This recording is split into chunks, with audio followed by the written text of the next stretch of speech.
નમસ્કાર મિત્રો, હું છું ગોપાલ ઇટાલિયા. આજે 26મી જૂન 2025નો દિવસ. ચૂંટણીનો પરિણામ આવ્યાને આજે 3 દિવસ થઈ ચૂક્યા છે. આજે હું તમને બે અતિ મહત્વની વાત કહેવા માટે આવ્યો છું. જોકે મને માંડ એટલો સમય મળ્યો છે કે હું આ વિડીયો બનાવીને તમને મારી વાત કહી શકું, કેમ કે હજારો લોકોની લાગણી છે, પ્રેમ છે, એટલો બધો અંદરથી માણસને ઉમળકો છે કે દરેક વ્યક્તિ મને મળવા ઈચ્છે છે, મને રામ રામ કરવા ઈચ્છે છે, મારી યારે ફોન ઉપર વાત કરવા ઈચ્છે છે, ફોટો પડાવવા ઈચ્છે છે, હજારો લોકો. અને એક બાજુ હું સતત લોકોથી ઘેરાયેલો છું. તો આજે બે મહત્વની વાતમાંથી પહેલી વાત કે દોસ્તો, આ છેલ્લા 3 દિવસમાં મારો ફોન હેંગ થઈ ગયો, સતત હેંગ. રાત્રે 12 વાગ્યા સુધી 1 વાગ્યા સુધી ફોન આવે, પછી સવારમાં વહેલા ફોન ચાલુ થાય. આખા ગુજરાતમાં આમ આદમી પાર્ટીના કાર્યકર્તા તો હોય જ, વ્યક્તિગત રીતે ગોપાલને પસંદ કરતા સમર્થકો તો હોય જ, આમ જનતા કે જેને ખરેખર આ ચૂંટણીના પરિણામથી જેની અંદર એક આત્મવિશ્વાસ વધ્યો છે, જેની અંદર હિંમત આવી છે, જેની એક આશા વધી છે, કરોડો લોકોને એવું લાગે છે કે ગોપાલ ઇટાલિયાને હું રૂબરૂમાં કે ફોનમાં કે મેસેજમાં શુભેચ્છા પાઠવું. પણ મિત્રો, મારી હાલત એવી થઈ છે કે આટલા બધા ફોન હું ઉઠાવી જ શકતો નથી, કેમ કે હું જ્યાં ઊભો હોઉં ત્યાં પણ માણસો મારી સામે બેઠા હોય, ઊભા હોય. હું એની હારે વાત કરતો હોઉં તો એ 10 મિનિટ હું કોઈ લોકોના ટોળા વચ્ચે ઊભો હોઉં તો એ 10 મિનિટમાં મારા મોબાઈલમાં પાછા 5-7 બીજા ફોન આવી ગયા હોય. તો મારી પહેલી વાત દોસ્તો એવી છે કે આ છેલ્લા 3 દિવસમાં હું તમને આંકડો કહીશ તો વિશ્વાસ નહીં આવે, પણ તો પણ હું કહું છું કે 10થી 12 હજાર કરતાં પણ વધુ સાદા ફોન, વોટ્સએપ કોલ, ઇન્સ્ટાગ્રામની અંદર ફોન, ફેસબુકની અંદર ફોન, ઇન્સ્ટાગ્રામ, ફેસબુક, ટ્વિટર અને વોટ્સએપના મેસેજ અને SMS. દોસ્તો, કોઈ હાલત જ નથી કે હું બધાને ફોન ઉપાડીને કે મેસેજનો રિપ્લાય કરી શકું. એટલી હદે લોકો મને લાગણી અને પ્રેમ વ્યક્ત કરી રહ્યા છે. એ બદલ ગુજરાતભરના લોકોનો હું ખૂબ ખૂબ આભારી છું. બધાનો હું આભાર વ્યક્ત કરું છું અને બધાની એ વાતની માફી માંગુ છું. બધારે હું ફોન ઉપર વાત કરી જ નથી શક્યો, કેમ કે એટલા ફોન, હજુ એટલા ફોન આવે છે કે હું શું કહું. મારી હારે જે 2-5 મિત્રો રહે છે અત્યારે, એ જોઈ રહ્યા છે સતત કે કેટલી લાગણી અને કેટલો પ્રેમ લોકો આપી રહ્યા છે. તો પહેલા તો મારી બધાને એક વિનંતી છે કે જેણે જેણે મને ફોન કર્યો હોય, જેણે જેણે મને SMS કર્યો, વોટ્સએપ કર્યું, ફેસબુક કર્યું અને જેને જેને હું રિપ્લાય નથી આપી શક્યો, જેની હારે હું વાત નથી કરી શક્યો, એ બધાનો હું આભારી માનું છું અને ક્ષમા યાચના કે હું તમારી હારે અત્યારે વાત નથી કરી શક્યો. પણ તમે બધાએ જેણે જેણે લાગણી વ્યક્ત કરી, એ બધાની લાગણીને, બધાના પ્રેમને, બધાના આત્મામાંથી નીકળેલા સ્નેહને હું મારા માથે ચડાવું છું. હું તમારા બધાનો આભાર વ્યક્ત કરું છું. અનેક મિત્રો તો એવા છે કે જેણે 5-5, 10-10 વખત ફોન કર્યા હશે, અને કેમ કે એવું વિચારે કે પહેલી વાર કર્યો કામમાં હશે તો નહીં ઉપાડ્યો, બીજી વાર કર્યો, 5મી વાર કર્યો. પણ મિત્રો, એટલા ફોન આવે છે, 10-12 હજાર ઇનકમિંગ ફોન વોટ્સએપમાં અને નોર્મલ મેસેજમાં 3-4 દિવસમાં. તો એ શક્ય નથી કે બધાને યારે હું અત્યારે ચર્ચા કરી શકું, બધાને હું આભાર વ્યક્ત કરી શકું. એટલે હું આ જાહેર આભાર વ્યક્ત કરું છું. મારાથી તમારે યારે વાત ન થઈ હોય તો દરગુજર કરજો. અને બધાને મારી વિનંતી છે કે હવે તમારી લાગણી મારા સુધી પહોંચી ગઈ છે. બસ તમે આશીર્વાદ આપો, અને જ્યારે હું તમારા વિસ્તારમાં, તમારા પંથકમાં, તમારા ગામમાં જ્યારે હું આવું, અથવા અમારી પાર્ટીના કાર્યકર્તા હોય એને મળીને તમે આભાર માની લેજો ને એને સપોર્ટ આપજો. એ બહુ વધારે ઉપયોગી બનશે અમને બધાને. બીજી મહત્વની બાબત સાથી મિત્રો, કે અત્યાર સુધી સૌથી પહેલા મારી શરૂઆત એક આંદોલનકારી તરીકે થઈ, ત્યાર પછી એક એક્ટિવિસ્ટ તરીકે, એક સામાજિક કાર્યકર્તા તરીકેનો થોડોક સમય ગયો. ત્યાર પછી હું આમ આદમી પાર્ટીના એક હોદ્દેદાર તરીકેનો સમય ગયો. ત્યાર પછી હું પ્રદેશના મુખ્ય આગેવાન તરીકેનો સમય ગયો. મારા જીવનમાં અનેક તબક્કાઓ આવ્યા, જેમાં હું સરકારી નોકરિયાતથી લઈ પ્રદેશના પ્રમુખ સુધીનો અનેક તબક્કાઓ આવ્યા.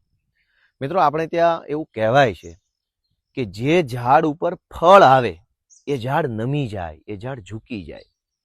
આજે હું મારી બીજી જે મહત્વની વાત છે એ કહેવા માંગુ છું કે ગુજરાતના કરોડો લોકોએ સીધી રીતે કે પરોક્ષ રીતે મને સમર્થન કર્યું છે, પ્રેમ આપ્યો છે, આશીર્વાદ આપ્યો છે. અને વિસાવદર, ભેસાણ, જુનાગઢ તાલુકાની જનતાએ મત આપી અને મને એક મોટી ભૂમિકા સોંપી છે. એટલે કે હવે મારી જવાબદારી, મારી ભૂમિકા બદલાઈ ચૂકી છે.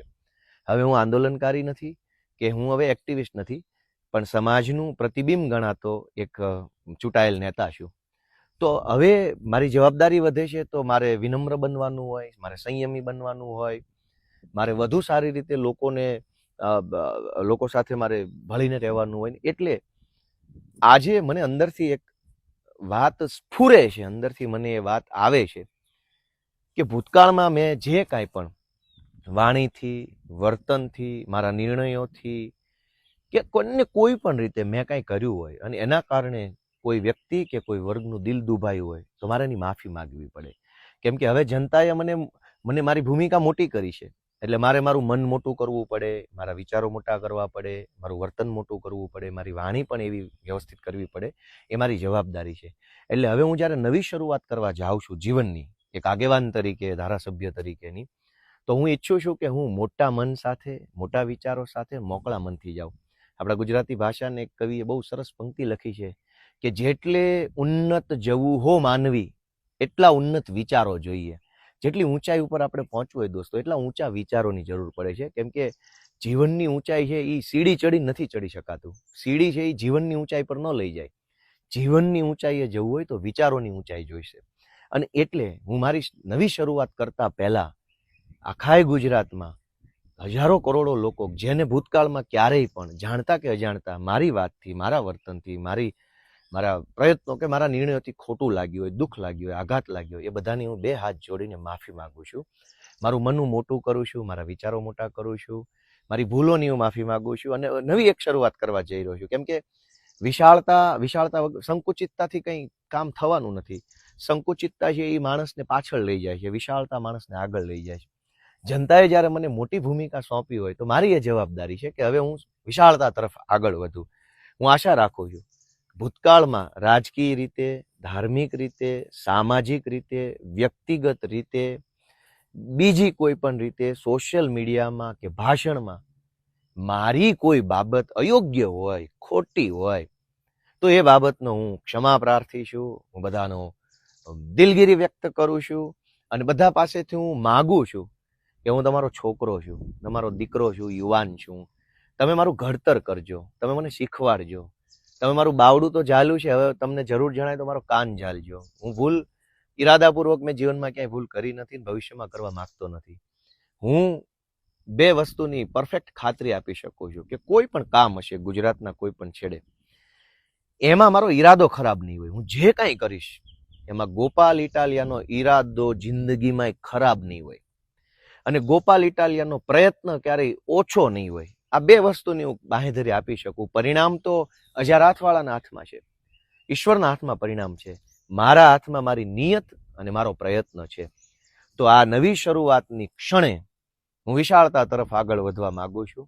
તમે પણ સમર્થકો, શુભચિંતકો, જેને મારાથી દુઃખ લાગ્યું હોય, આઘાત લાગ્યો હોય, એ બધાએ વિશાળ મન રાખી અને ગોપાલ ઇટાલિયાને માફ કરી અને એક દીકરા તરીકે તમે મારું ઘડતર કરો. કેમ કે મારે રાજનીતિમાં ઘણું સારું કામ લોકો માટે કરવું છે અને એમાં મારે તમારા આશીર્વાદની જરૂર છે.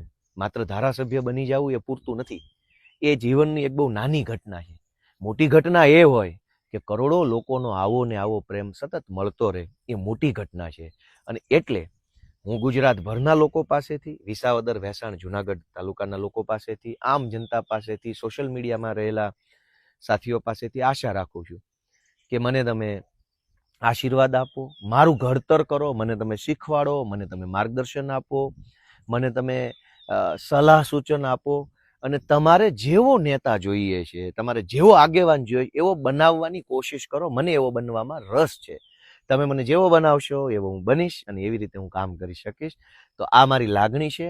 2 વાત ફરીથી રિમાઇન્ડર કરાવી દઉં. પહેલી વાત કે છેલ્લા 3 દિવસમાં 10-12 હજાર કરતાં પણ વધુ ઇનકમિંગ કોલ આવ્યા છે વોટ્સએપમાં, નોર્મલ કોલ. હું એક પણ ફોન, લગભગ અમુક ફોનને બાદ કરતા નથી, એમાં હું વાત કરી શક્યો. એ બદલ દિલગીરી અને બધાને વિનંતી કરું છું કે હવે તમારી શુભેચ્છાઓ જે છે એ અમારા સ્થાનિક કાર્યકર્તાને આપો. તમારા આજુબાજુની સોસાયટીમાં, ગામમાં રહેતા આમ આદમી પાર્ટીના કાર્યકર્તાને ફોન કરો અથવા એને રૂબરૂ મળીને શુભેચ્છા આપશો તો એને એક મોટિવેશન મળશે. અત્યાર સુધી એ માણસ અમારી પાર્ટીમાં કામ કરતો હતો મેણાટોણા સહન કરીને, હવે જ્યારે તમે એને શુભેચ્છા આપશો કે તમારી પાર્ટીનો ગોપાલ જીત્યો એની શુભેચ્છા, તો અમારા નાના નાના કાર્યકર્તાનું મનોબળ વધશે. ગોપાલ જીત્યો છે તો ગોપાલ હારે વાત કરવાનું બધાનું મન હોય, એ તો બહુ સહજ વાત છે.